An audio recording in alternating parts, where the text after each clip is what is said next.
Hello everybody, welcome back to our show. We are Codename K and I'm your host Kelly Jo. I'm here with the two lovely ladies as usual. Hi girls. Hi. Hello. Hi. So, yes, lovely ladies again. It was Children's Day in South Korea on the 5th of May, which is a national holiday. What did you guys do? Oh, before I want to say something, I heard many people around us listen the first episode and sent lots of supporting messages to us. I really appreciate those messages and promise to find more and more interesting stories to share in every episode. Thank you. Oh, thank you, Jenny, for sharing your idea. And thank you for those who send us the supporting messages. May 5 was Children's Day, but the previous day was Labor Day, right? Oh, Labor yeah, Day. yeah. Whether a workplace have a day off or not on Labor Day is decided by agreement between labor and management. Anyway, I expected good consecutive holidays from 5 to 7. Oh. But all of a sudden, my daughter got sick and hospitalized. Oh, yeah. She suffered from arthritis. Now, fortunately, she gets better thanks to you ladies' prayers. So she's okay now. Yeah, Good, so good. I want to appreciate your prayers again. Thank you. Thank I you. saw a girl yesterday. Oh, yeah? Yeah, she was playing quite good. Oh, okay, good. Right, That's thank good. you. So what about you, Sunny? What did you do? So me and my family went to Daegu, my hometown. So Daegu City is a southeastern city of Korea. So we went there, and my parents, bought a toy robot. Toy robot. Yeah, a life-sized hamster robot, a really cute hamster robot to my daughter, Suyeon. So she got really happy about that. Life-sized hamster robot. Yeah, it was really cute. It is Handy size. yeah, handy size, and it is a real size, the same size to real hamster. So you can, it's a robot too, It so must be very elaborate, right? elaborate and also expensive. Oh, So okay. if I were, I wouldn't buy that kind of expensive toy to my daughter, but my father, yes, Yeah. she is a grandfather. Yeah, So he is grandfather. So he bought that toy to my daughter. So- Grandfather opens his wallet, right? Yeah, Yes, 'cause yes, yes. Your grandfather, for your grandfather, it's his granddaughter. Yeah. So it's a joy. It must have been quite a joy for him to buy such a cute toy for his own granddaughter. But for me, I wouldn't spend so much money like that. Buying Okay, a but toy when robot. Suyeon gets married and she gets birth to her baby, then Yeah, you'll... I will do that. Yeah, Like I will do that. that for my granddaughter, grandson. All right, so she must have been really excited. Yes. Okay, great. So you guys had fun on Yes, a lot of fun. on Children's Day. So, all right. So on our previous episode, we talked about the film Coco, and we found out lots of interesting things about Mexican culture, right? Yes. And we also talked about Korean spiritual culture and ancestral rites. So for today, we'll be talking more about that while referring to the movie Coco. Yeah, we are expecting. Do you guys remember the ofrenda in the Mexican culture? Yeah. Ofrenda. Yeah, there were pictures of the deceased with lots of food offerings on there, right? Right. So this reveals, that they've served and honored their deceased family members, including their ancestors. So in the movie, the Riveras served up to their great-great-grandmother. Then how does it work in the Korean culture? Do you have any idea? What do Koreans do in our own family rituals? Can you tell us more about that, Jenny? Generally, in a Korean family, like the case of the Riveras, the descendants are expected to serve the ancestral tablets up to great-great-grandparents in offer rituals. They are 4 generations from ourselves. We call it Sa-dae-bong-sa in Korean language. Sa-dae is 4 generations, and bong-sa means serving. So Yeah. so they serve the ancestral ritual up to great great-grandparents. Exactly. But you know, it is a little different family by family. In my case, because my father is the second son, we had to travel to Busan, where my father's elder brother, my uncle, lives. Usually, the first son and his wife are supposed to conduct the ancestral rites in Korea. My grandfather was the second son too, so when he was alive, all of his children in Daegu were expected to attend the rites for our great-great-grandparents and great-parents held in his elder brother's house in Daejeon. Because the city of Daegu and the city of Daejeon is more than 140 kilometers apart, it was almost impossible for more than 30 of our relatives to attend more than 4 rites in a year. I see. So it is hard to attend more than 4 rites in a year. Yeah, Right, hard. Sunny? So usually in my house, in my family, we used to offer rituals 5 times a year. And I remember at that time, not so many relatives gave a visit to our house because they were busy, you know. People are busy nowadays. They have to work and they have to take care of their own children, education kind of thing. So these days, not so many relatives, participate in offering their, ancestral rituals. Yeah, right. Then how did this Sa-dae-bong-sa system settle to its current form? Any guesses? The history of the ancestral rites in Korea might be before Joseon Dynasty, but we can only quote a written history, right? So I researched the case of Joseon Dynasty, which is relatively close history from today. Do you know what I found out?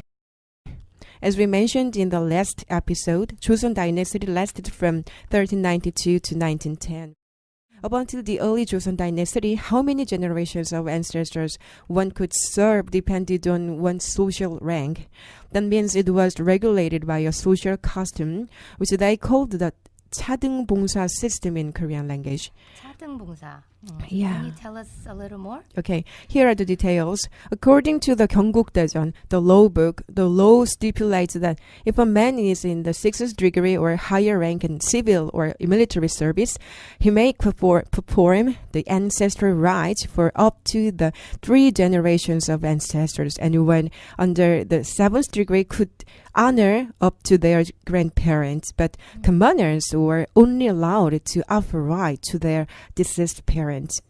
I think it's too strict that they had put those kind of restrictions on their people's offering rituals for their own ancestors. So Right. I wonder how those rules were applied to the people at the time.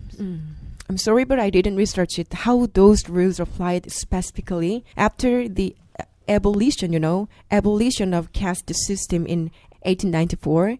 It is said each and every family started to serve the ancestral rites up to great-great-grandparents as if all of them had been noble families.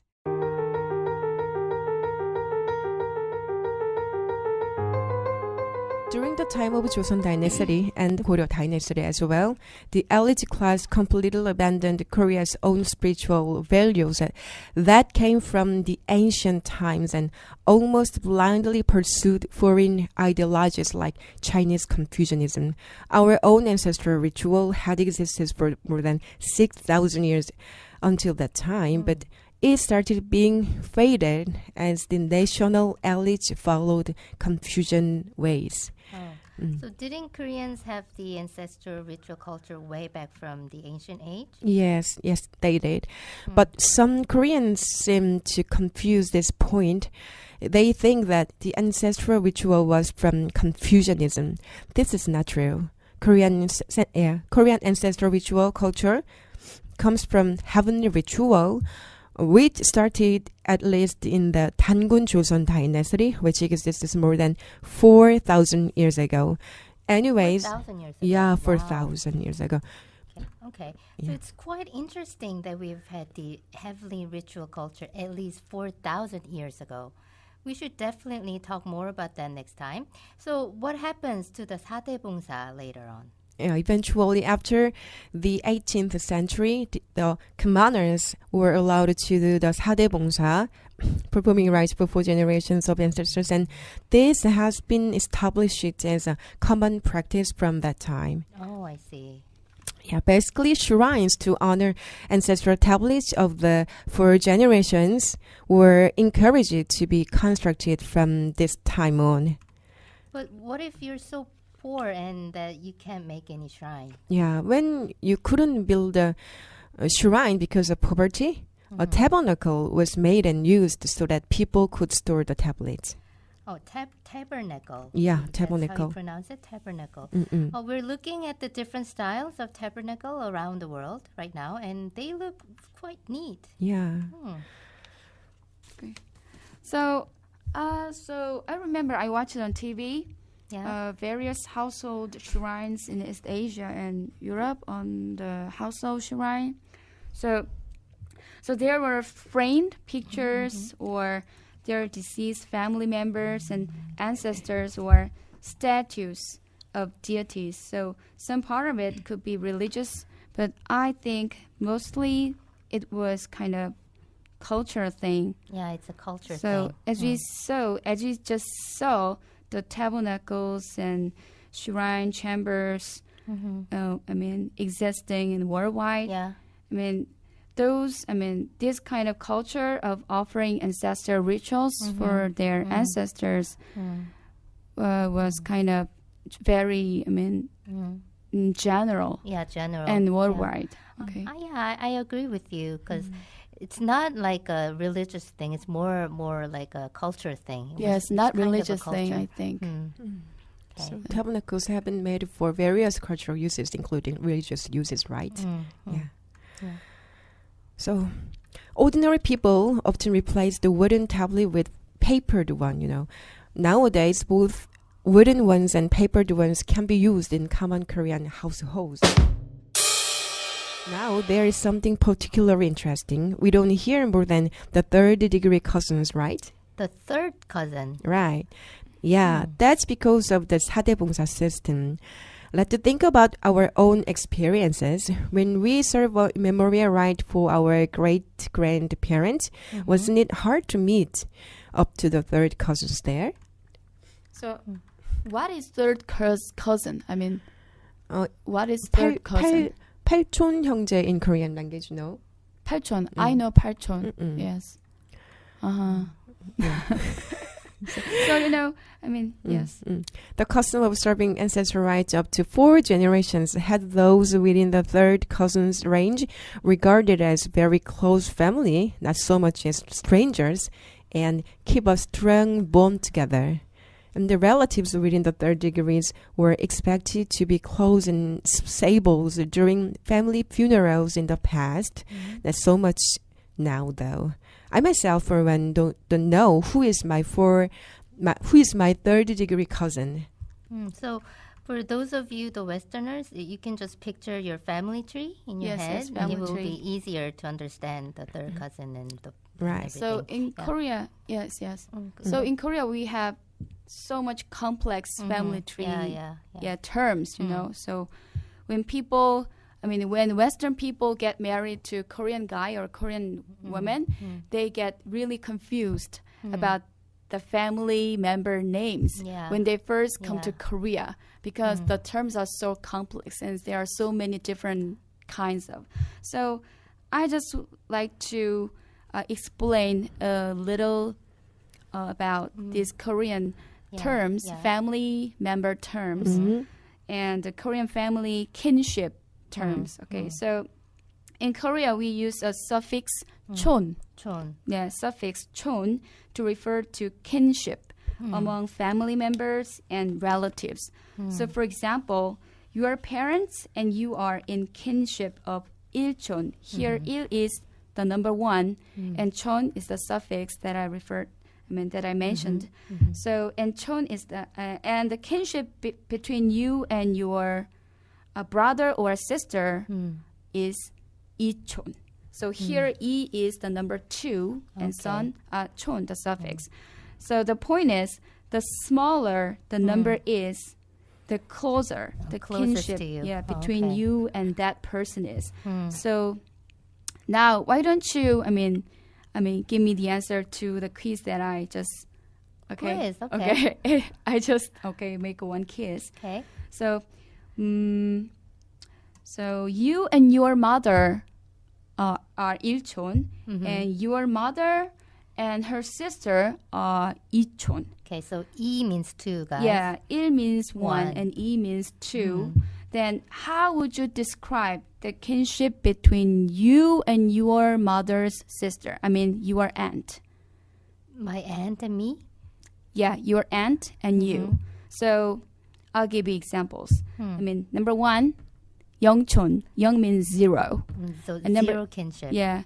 Number two, 일촌. 일촌, the first. Number three, 이촌. Number four, 삼촌. 삼 means number three. What do you So- think, Jenny? This My- quiz is for you, Carrie. My aunt and me? This is so easy because we are Korean. I mean, yeah. Maybe 삼촌? Yes, you're right. So, Okay, you are Korean. So Yes. as Sunny said, 일 means one and E means two and Yes. three means 삼 and 촌 means kinship and Yes. the number when the number is smaller is closest to you. Yeah, yes, right. Okay.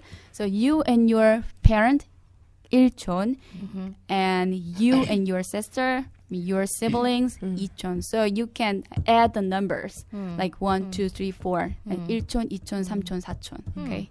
Okay. Hope you guys understand. Yeah. All right. Your explanation was very good.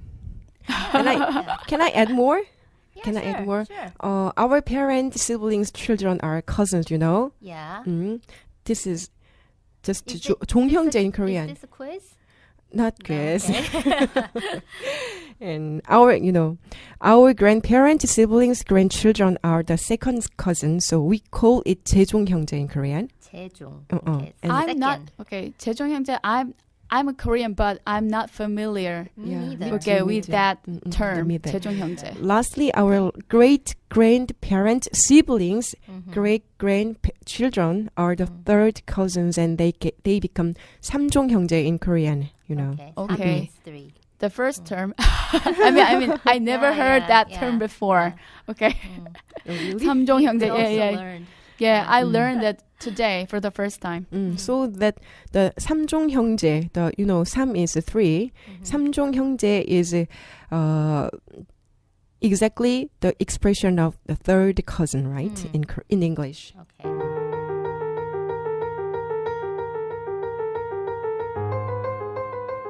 So when I saw the Riveras serve the ancestral rites to Imelda, I came to know that the cultures of both Korea and Mexico have lots of things in common. What about you guys? Did you notice it's similar to the courtyards of a typical home in the countryside in Korea? Especially the mood with lighting.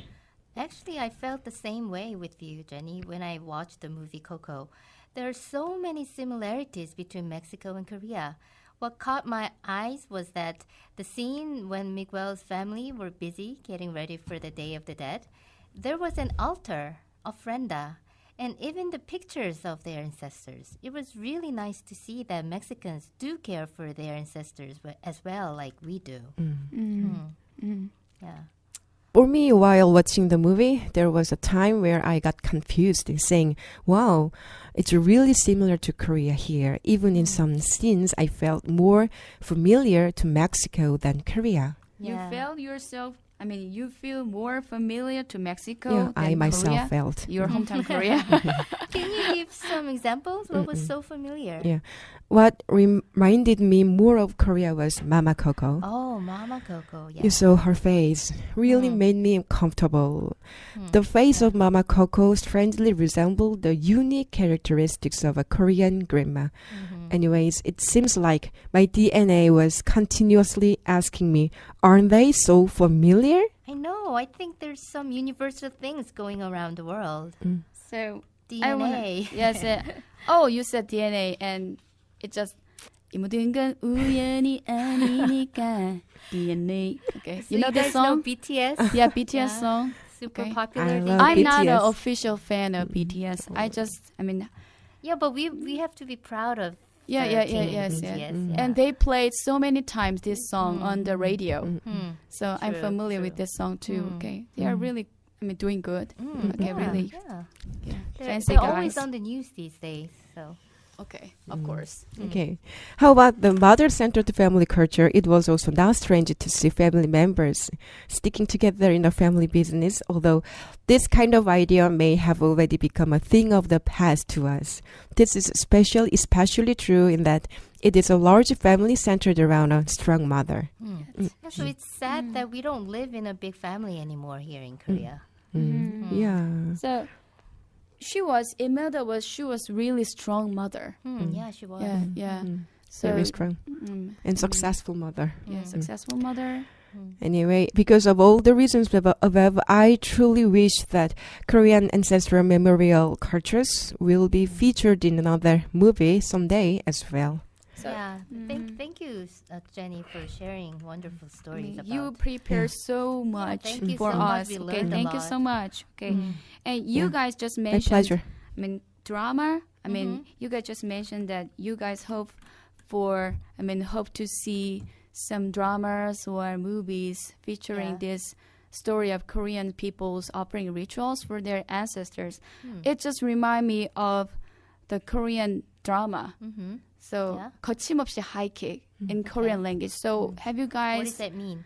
I know the drama. Okay, 거침없이 Highkick. It's Korean title, and in English it says Highkick, just Highkick. Highkick. Okay, so you know Highkick. Yeah. Okay. Yeah. So you use your legs to kick someone. Okay, so Highkick. So in this one of the episodes of this drama Highkick, there was really hilarious and funny scene. Okay, so in that scene, and the scene was related to a story of offering rituals to ancestors and stuff that. So I want to, tell you guys about that a little. So in this episode, Junha, one of the main male characters of the dramas. So, and Junha, he had no job and he spent time idling away at home. So he got so hungry and he was looking for something to eat. So, and that day was anniversary of his grandfather's ritual. His grandfather's death day. So his mom was cooking lots of traditional and delicious food in the kitchen, and so Junha, he was looking for something to eat, and he finally found those, platters filled with lots of traditional food. So he ate it all. And that night, during the ancestral ritual, literally, he ate it before the yeah, he ate much of the prepared food before the ancestral ritual. Okay, and at the ancestral ritual, Junha, he got punched on his nose and kicked by his grandfather's spirit. Not for real, but real. His grandparents came to their house as spirits, and his grandfather's spirit kicked him and punched him on his nose. So he got nose blood. And you know what the grandparents said to Junha when they were living? What? They say, "I swear I will make your life miserable if you dare touch our food again." Okay, don't touch our food again. Okay. Okay. So that's a very good example of ancestral rites. So we dare not to eat food before the ceremony. Yeah, in Korea we usually do not eat any food prepared. Food before the ritual. Okay, we are very careful about. Okay. Oh, interesting. Yeah, it is kind of. It seems like a movie, right? You guys must see that episode. Really Revenge hilarious. of Okay, Spirit. on YouTube. Okay, you can. We should find out that scene and post it up for the listeners. Yes.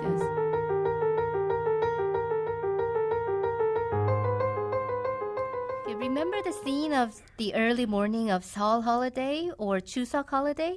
When the day of Seoul holiday, the first day of the New Year's or Chuseok holiday arrives, we perform ancestral rites in the morning and then visit our ancestors' graves for another ancestral rite. The former one is rites for spirits, and the latter one is for ghostly being of the deceased, as Sunny told us in our last episode. What was your experience related to this? Right before grandmother Elena put Coco's picture on the altar, Miguel said to his baby sister in front of the altar, "That is Uncle Julio, and that is Tia Rosita, that is Tia Victoria, and those two are Oscar and Felipe. These aren't just pictures, they are family." That scene reminded me of an interesting story. Whenever my husband visited an ancestral grave in his hometown, he told that he had often heard elderly family members tell him, "Do you know who lies here? These are your great-great-great-grandparents. Those are your great-great-grandparents. Please don't forget who they are." This is a simple word from an old, brusque uncle, but I felt as if I could hear his inner voice that was warm and soft.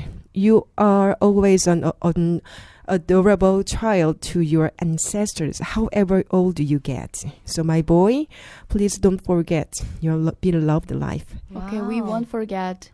We are adorable How old were you to our when ancestors. How old, how old was were he? you? My husband. You. Okay. Sorry, your husband. Sorry.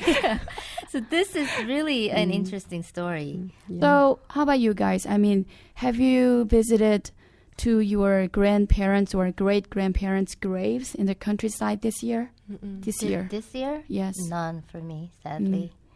So, how about you, Neither. Jenny? After giving birth, I couldn't there. I you couldn't go there. visit there. Yeah. So this year I gave a visit to my parents-in-laws, my grandparents-in-laws graves in the countryside with my husband and daughter a few months That's ago. nice. Yeah, it's very good. So, I mean, you told us about your husband's story, right? And so I remember my grandma's story. I mean, so in my case, I remember my paternal grandparents and great-grandmother. So we lived together in a house until I was a little kid, like 5 or 6 years old. So I was a little kid. Especially my paternal grandmother, she took care of me and my brother, younger brother, because my mom and dad were working at that time. So me and my brother stayed at home until during the day, and she took care of us. And I remember she was running after me, and I was running around in the courtyard of our house, and she was saying like, "Hey, you have to eat this. Okay, you have to eat this." And I say, "I don't want to eat that. I don't want to eat that." And she was holding a bowl of rice and soup in one of her hand, and she was holding a spoon on another hand. So she was running after me, and I was. That's a very familiar scene you can see in Korea. Okay. Moms are chasing after. Chasing after us to feed us, but we don't want it. Okay, we don't want to feed us. We feed ourselves. Okay. Well, come to think of it, isn't it kind of ironic?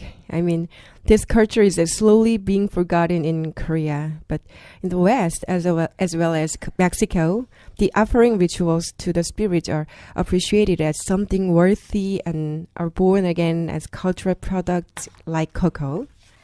No doubt. It is really sad that ancestral memorial rites of Koreans who have a long history for more than 6,000 years are being forgotten, which is very valuable that, as Jenny told us, the value of the ancestral rites are not being appreciated. Right. You know, I think honoring our ancestors is a priceless tradition, and it's something beyond religion. Okay, Yeah, indeed. Yes. So, I mean, whether you have a certain religion or not, performing rites for them, for your own ancestors and expressing our gratitude and love to them is something that we have to try to keep and hand down to our descendants. Ancestors are our roots. That is a very good point, very important.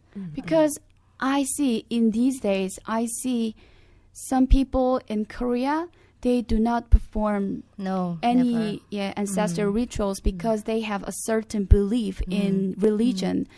But I think it will be better for them to, rethink of their ancestors and express gratitude. Yeah, I totally agree with you because regardless of any religion, what you have, like Sunny said, the tradition of offering ritual is just like a more kind of a cultural thing. So we should really pass it on to our descendants. Okay. Maybe it's because we in the East try to mimic the modern Western society by adopting their ideologies. It's a pity to see that Korea, kind of the home of the world's culture of spirit teachings, is rather forgetting it. Yeah, it's a pity. Yeah, people are forgetting things, and like Jenny said, we are like copying the Western society, right? Which scene was the saddest part in the movie to you guys? I feel really sad at the scene where Hector got killed by poisoned alcohol. Yeah. Yeah, by his close friend De La Cruz. I was really sad. So Hector had such a wrongful and untimely death suddenly. So he had to live very lonely and poorly. I know. Yeah, poorly in the land of the dead. So you guys must remember the outfit of Hector. So his clothes were torn out, and he was wearing really poor clothes, like so rags. Ragged clothes. Yes. For me, the saddest and the most shocking scene was this. The dead man meeting his second death because there isn't any living person who still remembers him. So I think the key word of this movie is memories. Memories. Yeah, for me too. It's the same thing with Jenny. The second death of the forgotten man. I remember the scene where one man was lying on a what do you call that? Like a swing or something. Yeah. And he said something like, "I'm going to die because I'm not being remembered anymore from the living family."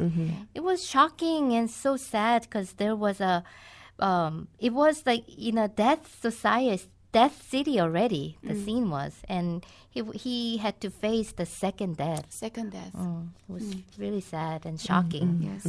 So in the movie, Hector told Miguel about the way of life in the land of the dead, and he said, "This world runs on memories." It quite makes sense. Still, this world also runs on memories. I'm sorry. Korean pop artist Isora says in her famous song "Wind Blows" that. Do you remember the lyrics? No. Lyrics? Love is tragic. You are not me. Memories are written differently. Like those lyrics, memories, though they are based on different personal perspectives, are basically the final shape of events. We can store the events themselves. We can just change them into personal memories using letters or recording devices, whatever. Memories are written differently. Yeah. I agree with you. I keep forgetting these days. Okay. Maybe next time you can sing. Okay. So I'm saying this world is also being run on memories. So, yeah, so true. We have different memories, but the same fact, but different memories. Yeah, exactly. Yeah. So anyways, the important thing is that they passed away, but the warmth and love remained. What do you think about not erasing but remembering the legacy of memories they had left behind, whichever we feel for them, like happiness or painfulness? Well, this movie portrays that kind of emotion as the loving heart, which the movie described successfully. So it's your words just remind me of the title song, "Remember Me." Right. Wanted to ask something. Is it really possible to continue to live as a spiritual being just because the children remember? Well, I hope this phase in the 도전 that I found can be the answer. Okay. 상진이 revealed when one devotedly cultivates and purifies themselves without, their essence and soul become densely concentrated. So upon their death, Their soul ascends to heaven and never disperses. However, when one does not cultivate and purify themselves without, their soul eventually dissipates into nothingness like mere smoke. Yeah, to understand this verse, we need to know about this interesting mechanism of human body. I'm sure this is going to be very interesting because it reveals how the spiritual body and material body work together and influence each other. So listen up, please.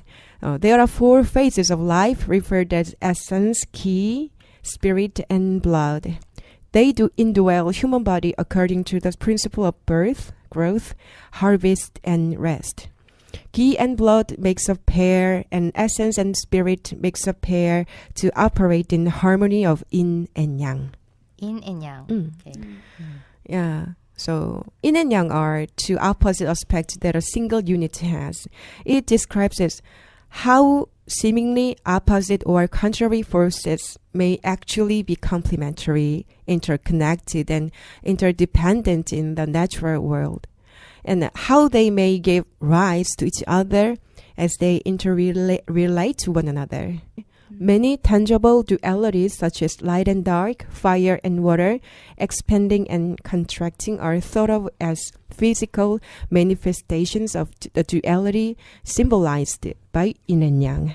So woman and man is yin and yang. Like that. Yeah, exactly. Woman and man, heaven and earth, and water and fire. Wow, yeah. So all aspects that we can see in our world can be divided into 2 different aspects, yin and yang. Okay. Exactly right. So like as Jenny told us, there are 4 phases of life, which is essence, ki, spirit, and blood.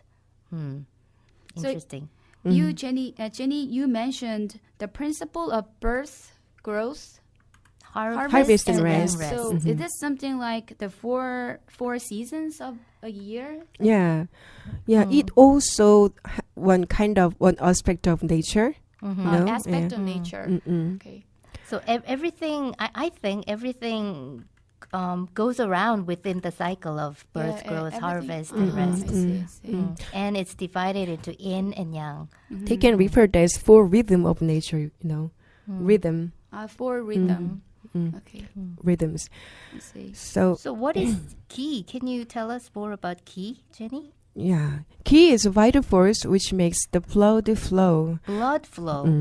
Okay. Yeah, if everybody has blood, right? In their vessel. It nurtures the human body and spirit in conjunction with blood. Essence is the unified and materialized extract of life, which is produced from the kidneys. Kidneys. Yeah, So real organ. Essence is produced in your kidneys. So My kidneys, our kidneys, okay. right? And it is produced in kidneys and it is stored in kidneys. Exactly. Okay. This essence will gradually change into spirit. It is Can you understand it? interesting. I mean, difficult part. Difficult, Yeah. right?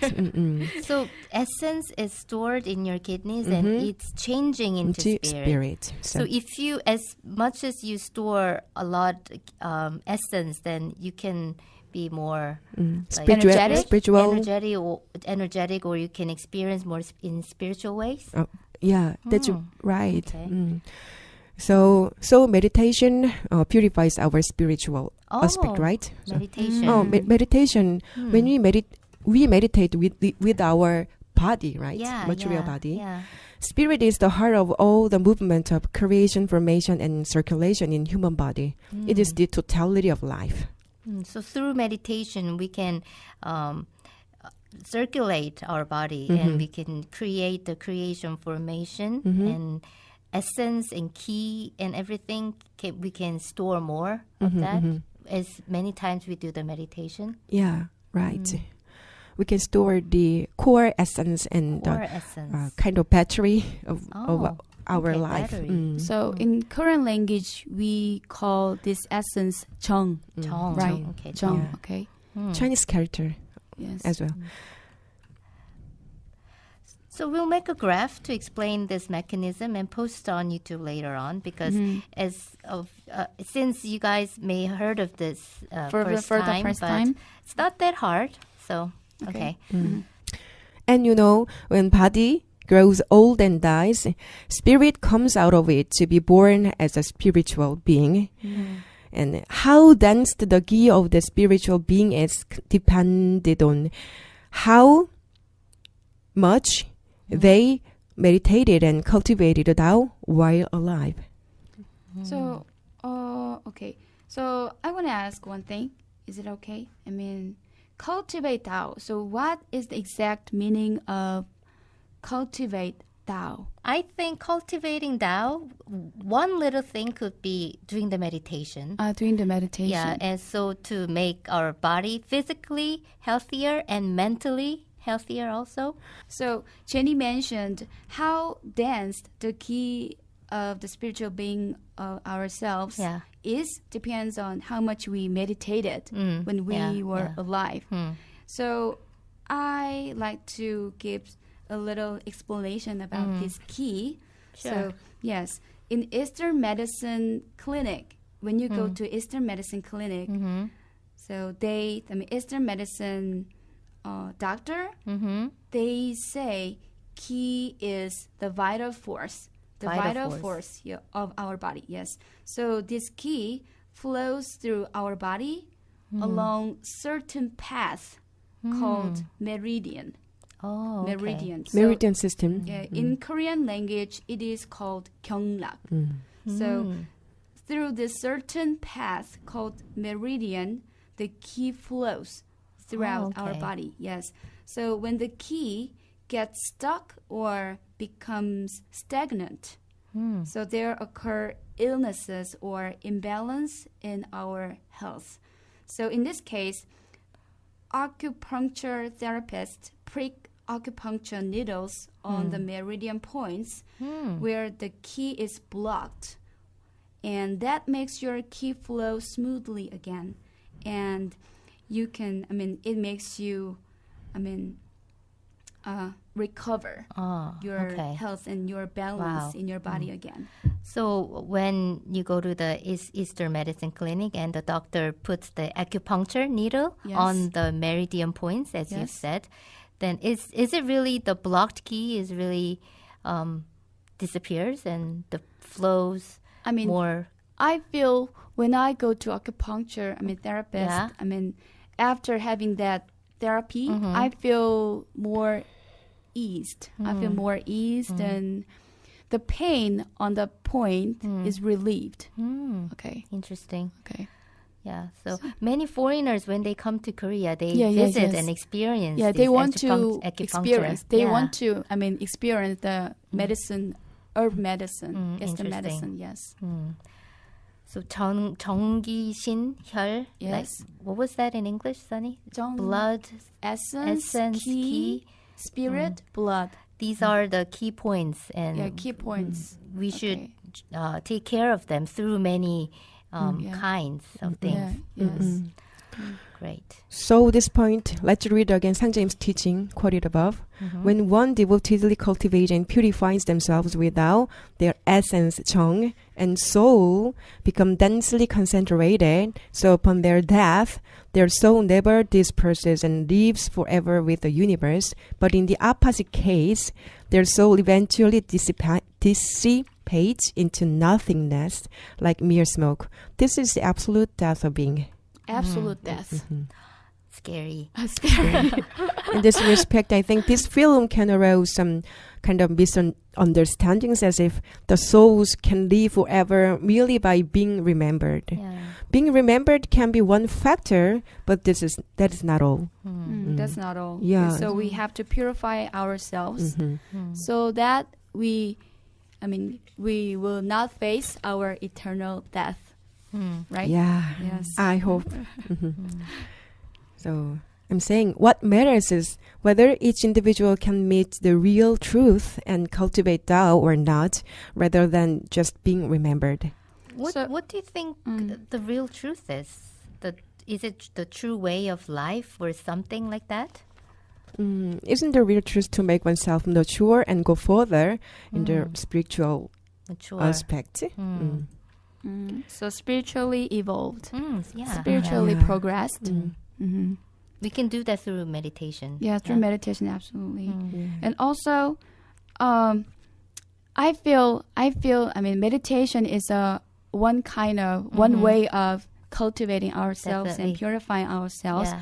But also, as a mom, I feel raising up a kid yeah. can be a Absolutely. way of cultivating One our of the mind. way. Yeah, Yes. Sure. We learn many things right? Yeah. when we raise a Through kid. that Yes, process. Good point, I think. Memories itself has a big meaning, however, whether we think it as a matter of cultivating yourself and accumulating the essence, or a matter of being loved and remembered by someone you love. We come to know that the most unfortunate beings are aborted children, Aborted children. Mm-mm. Serious Heartbreaking. Yeah, heartbreaking. Whenever I hear the news about this new issue, it makes me heartbroken. Really. Somewhat Yeah. yeah. Maybe many people think of this problem differently. Some might believe the embryos in wombs have no spirit, while others might not. I'm not the former case, though. I know there are tons of inevitable cases that need artificial abortions.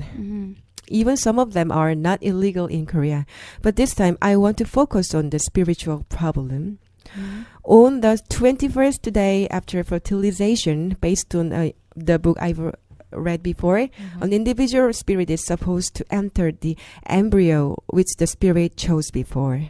This happens through a ritual called ipunshik, which is kind of entrance ceremony. Oh, there's a ceremony. A spirit entrance ceremony. Yeah, exactly.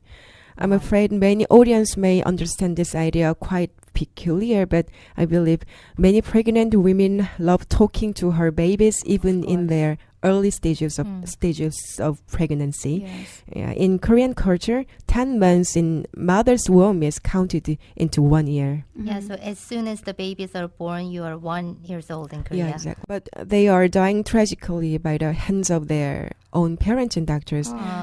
They've never even had a name. They've never had a chance to enjoy life.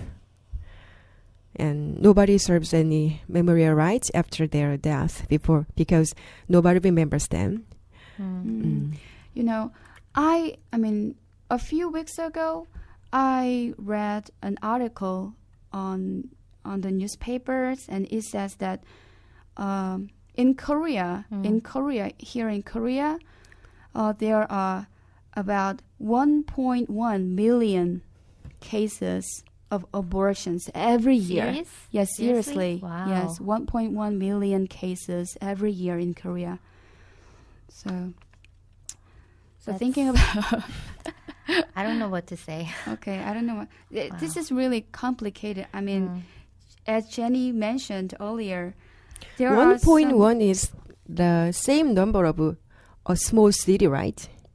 Yeah, small 1.1 city. million Yes, is a small city. Yeah, here in Daejeon, 4 million people live in Daejeon City, and 1.1 million is city population. Yes, Yeah, so huge sad. number.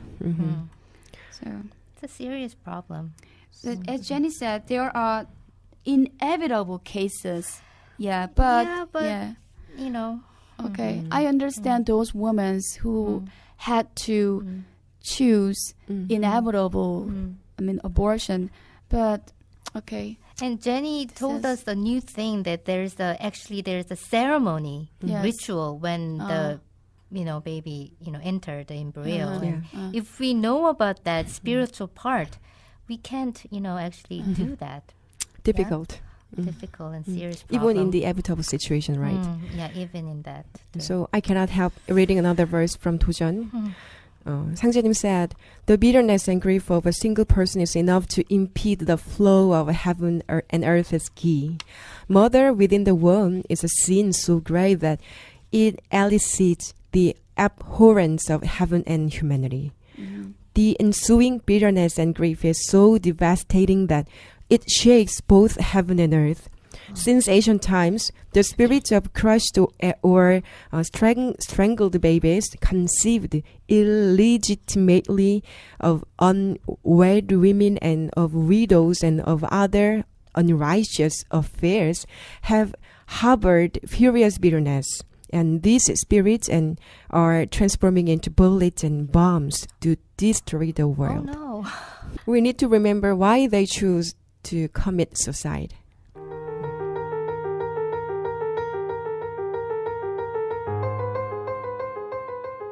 All right, so now let's talk about the appearances of people of the afterlife. Could you tell us about this, Jenny?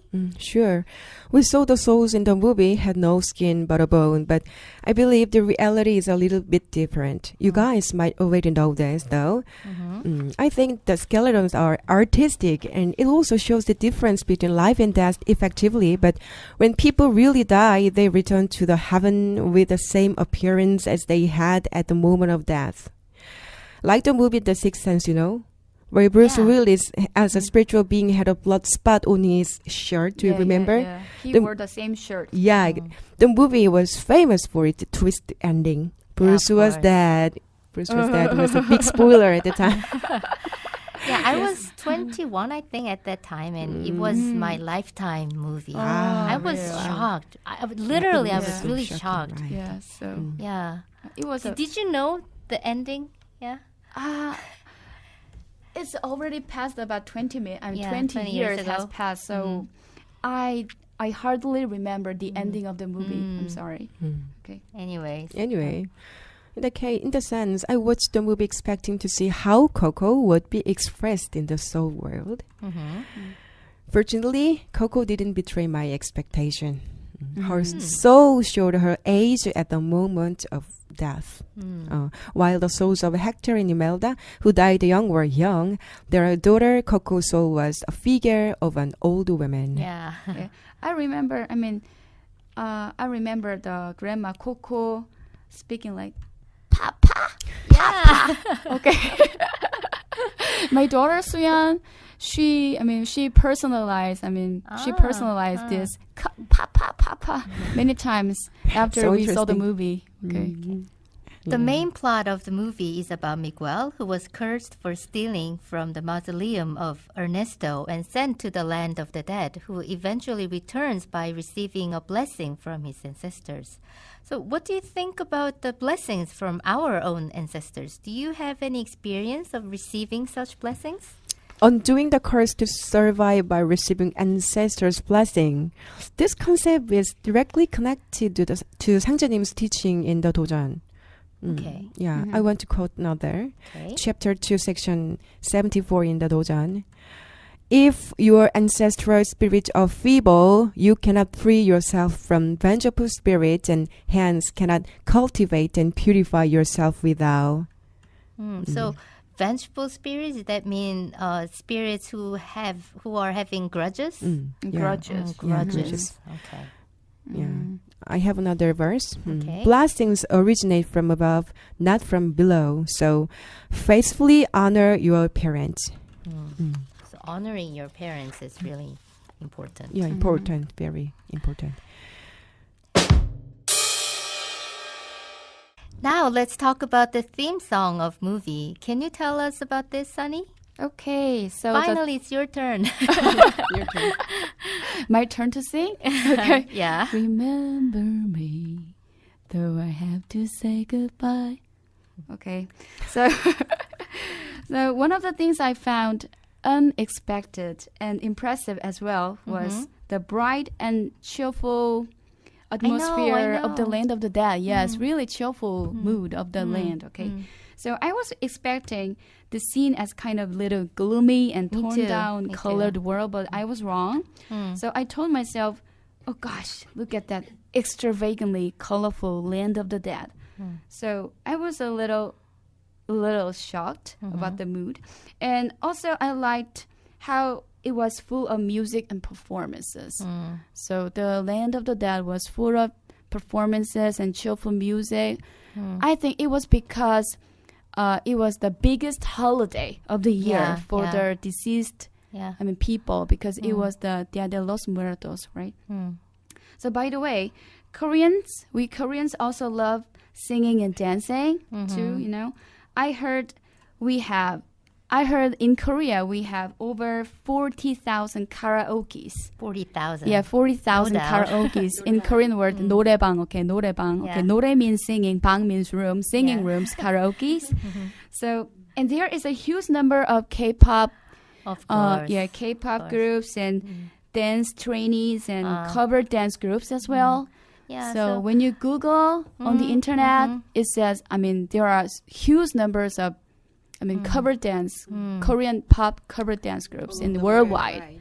Yes. So since you mentioned about this, this cultural thing, that in Korea love singing and dancing. Yes. So like in Korean, companies, we have this after ceremony party, which, Westerners don't really understand this. Yeah, Oh, really? after No. ceremony party, 뒷풀이? Yeah, it's You mean called 뒷풀이, 뒷풀이. So okay. after work, we gather and go and Yeah, first round, second round. round, Okay. third round.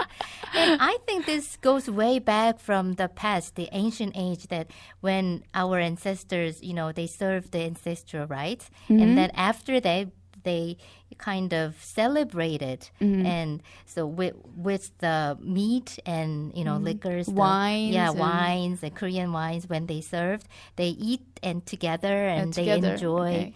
I think that this kind of things came back from that. Yeah, maybe that culture was passed down to passed on. from- the modern society of Korea as 뒷풀이, Yeah, 뒷풀이. after ceremony party. Yeah. So 뒷풀이 is the most enjoyable part of the ceremony, I Yeah, think, especially for for myself. you, I think. I like 뒷풀이. Okay, let's go 뒷풀이 after Yeah, podcast. sure, Okay. sure. Many Korean have festive spirit, right inside. Yeah. Okay, now we have the title song "Remember Me," the song that great-great-grandfather Hector wrote for his lovely daughter Coco. So this song really captured well the gravity of love and importance of observing family traditions. And I think the song also reflects on the vital connection between the ancestors and the descendants. Yeah. For those of you who listened to our first episode will remember that Sunny sang the song for us in her beautiful voice. Would you mind singing for us one more time? One more time? Yeah, Okay. a little so bit. A few more lines. Maybe if you guys want. Okay. Remember me. Though I have to say goodbye, remember me.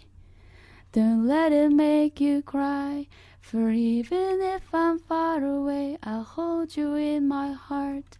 I sing a secret song to you each night we are apart. That's it. Wow. Okay. Beautiful So voice beautiful. as I don't want to always. ruin the song. I'm sorry, listeners. Okay.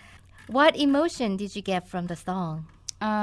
When I see the song, I felt how delicate this Yeah. song is and how desperate the Desperate. father's love for his daughter is. Hmm. So Hector, he really missed his daughter, Coco. Yeah, really, really missed her daughter, his daughter. So in this movie it says that if there's no one in the land of the living who remembers you, you are gonna disappear forever. So this song's title, "Remember Me," is the undeniable condition for you to exist as a spirit in the land of the dead. So that means, and also that means there must be someone who remembers you in the land of the living. Good point. Good Okay. point. So for that point, I think so.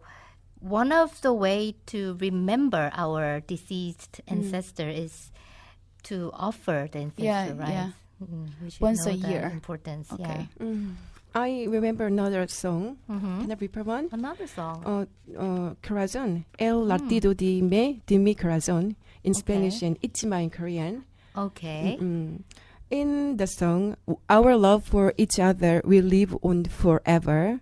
In every beat of my proud corazon. Corazon means mind or heart, Heart. Oh, okay. Corazon. Playing this song in the scene, Hector as a soul takes Miguel's guitar from Miguel's hand and starts playing it together and singing together. This part particularly reminded me of our ancestors as our spiritual guardians. Yeah.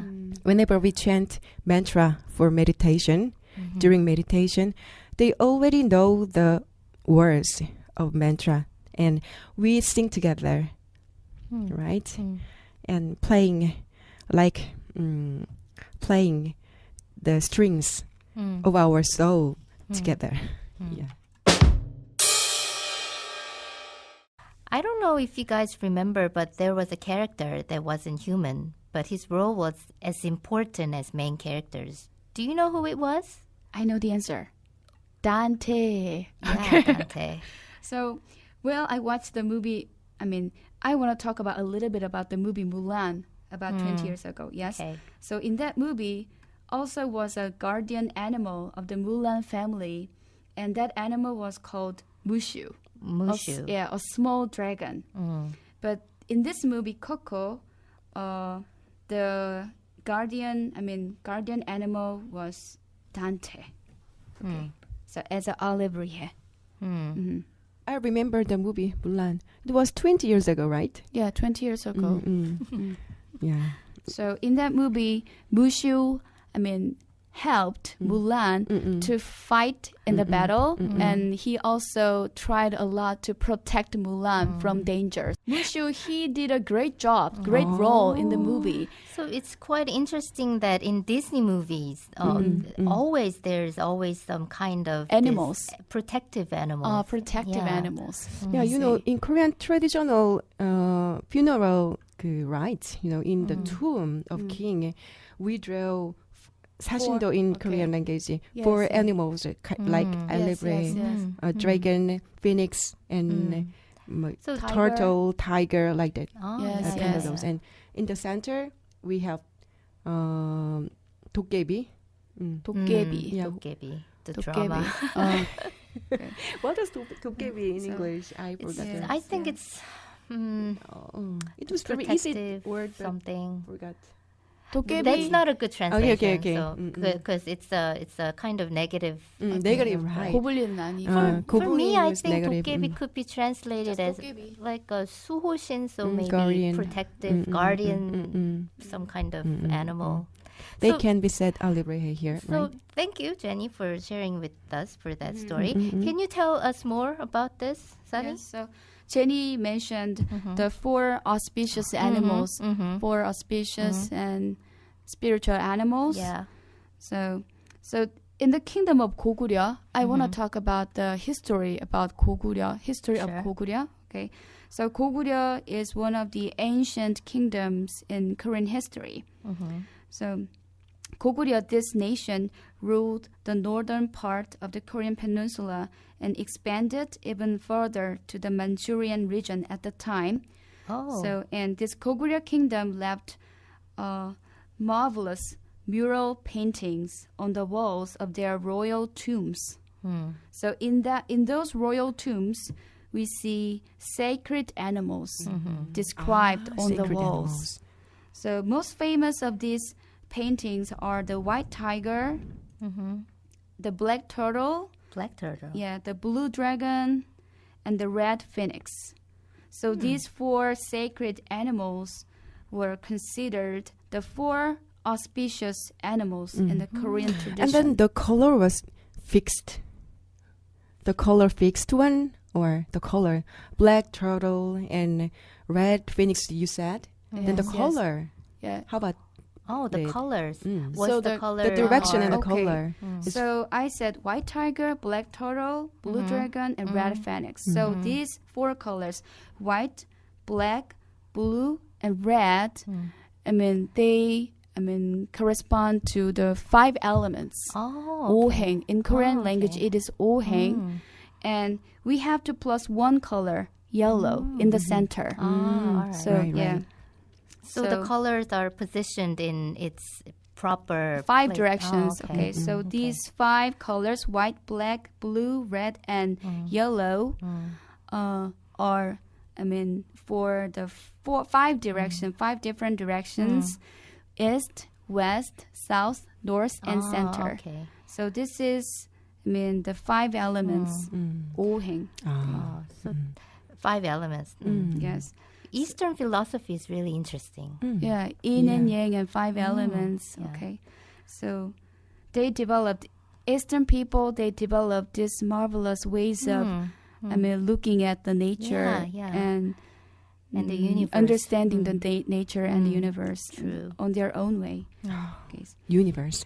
Understanding nature and universe. Okay. So at the opening ceremony of the 2018 Pyeongchang Winter Olympics, we saw these auspicious animals on the screen on the flat screen, widespread in the stadium of the Olympics. Do you remember? I saw it. Okay, in the opening ceremony. Okay, so and also I remember there was a human-faced bird too. Human-faced. Human-faced sacred bird too. Oh. Okay. Actually, I it was goes so viral shocked. on the internet. It goes viral on the internet. Oh. Many people, they were really shocked by the bird. Okay. Yeah, many had interest on it, right? So that human-faced bird was also described in the wall. On the wall of the Goguryeo Kingdom. Oh, really? In ancient Right. Korean history. Right? Yes. In ancient Korean history. Yeah, So our ancestors already knew about Okay, this. something. Something. Okay. So when Great. animals, you say. Do you guys remember the movie Avatar? In Avatar, that Avatar, yes. there's a really big bird, and they commune with humans, share feelings with humans. Yes, and yeah, it was right. through the feeler tentacle. Yeah, tentacles. So through that, we can know that birds some kind of interact with humans. Interact with human. You know, usually the role of bird in ancient story is messenger from heaven. Messenger. Oh, messenger. Okay. Messenger of Yeah. heaven. Oh, okay. So please tell us more about Dante. Yes, Dante, a dog, Yeah. street dog. He was a street dog, but he turns out to be something very important. Okay, in the later in the movie. Right. So here in the movie, you see dogs and cats can go back and forth between the two different worlds. Oh, okay. So and they also can see people's ancestors who already passed away. So people, in the movie, people cannot see those spirits, but dogs and cats, they could see the spirits, deceased, ancestors. So Dante was modeled after Sholo. Sholo. Yeah. So I Googled some information on the internet. So Dante was modeled after Sholo, one of the indigenous dog breeds in Mexico. Yes. So I found Sholo, its original name was Xoloitzcuintli. Okay. Xoloitzcuintli. Pretty long. So that's okay. Mexican? Yeah, Mexican dog breed. Okay. So in Mexico, the Xolo dogs are thought to guide the dead person's soul to the land of the dead. Okay, guiding animal. So, and as you may have guessed, this name Dante came from Dante Alighieri, an Italian poet. Yes, an Italian poet, the writer of Divine Comedy, 신곡. Okay, so in the Divine Comedy, Dante traveled down to hell and purgatory. Okay. And up to heaven. So from in that perspective, Dante was a very good name for the guiding dog. Definitely a good name. So you said dogs and cats can see the spirits. Have you heard of this saying that dogs can hear the spirits, the voice? Hear? So when, like at the midnight, when I dogs heard it. bark, we It is kind all of the same. think that something came Why are they upon. barking? Okay. I think because they can hear some different dimensional, Okay. Yeah, I heard it. I believe. My You mother believe told me. that. Yeah. Oh, your mother told you? For example, at 2:00 in the morning, Yes. and the dogs are barking, Yes. it kind of give me chills. Oh, Yeah. I see. Spirits are here. Something like that. Yeah.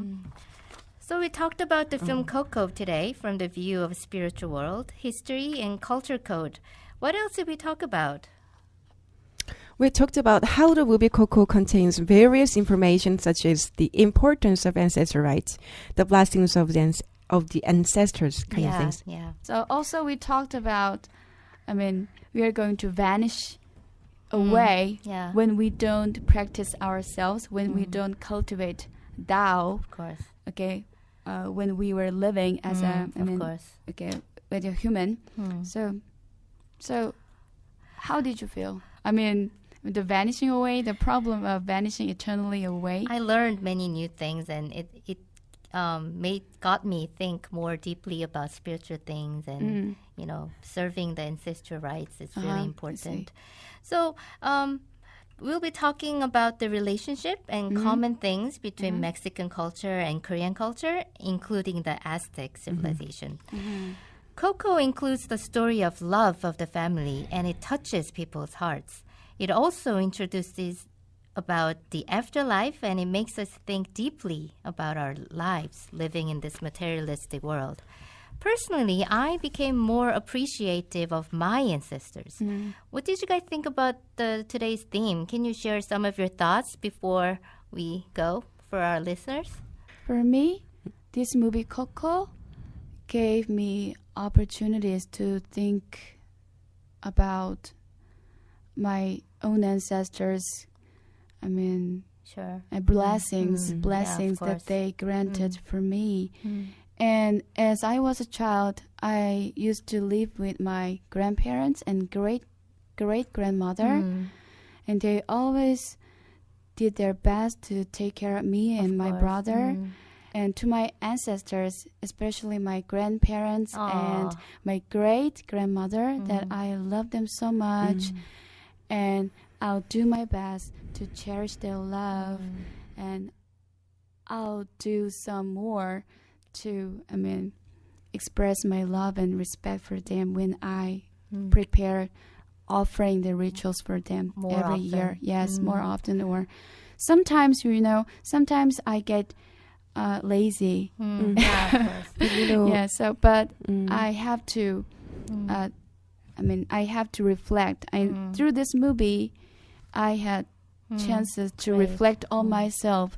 So I'll do some more and do so we for all my learned ancestors. precious lessons. Yes. Sonia, I don't think you are lazy. I think you are doing very good in your everyday life. You are a super mom. Yeah. You too, John. Thank you. So for those of you listening, I hope we got you to think about your roots as well, and where you come from, how you came to exist in this world and stuff. And as I mentioned earlier, we will talk about Mexico and Korea on the next episode.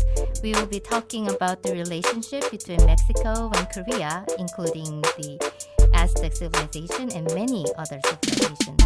It's going to be very interesting, so please come back and join us. Thank you for listening, and this is it for us today. Thanks a lot, guys. We'll see you soon. Bye-bye. Bye. See you. Let's go to deep read.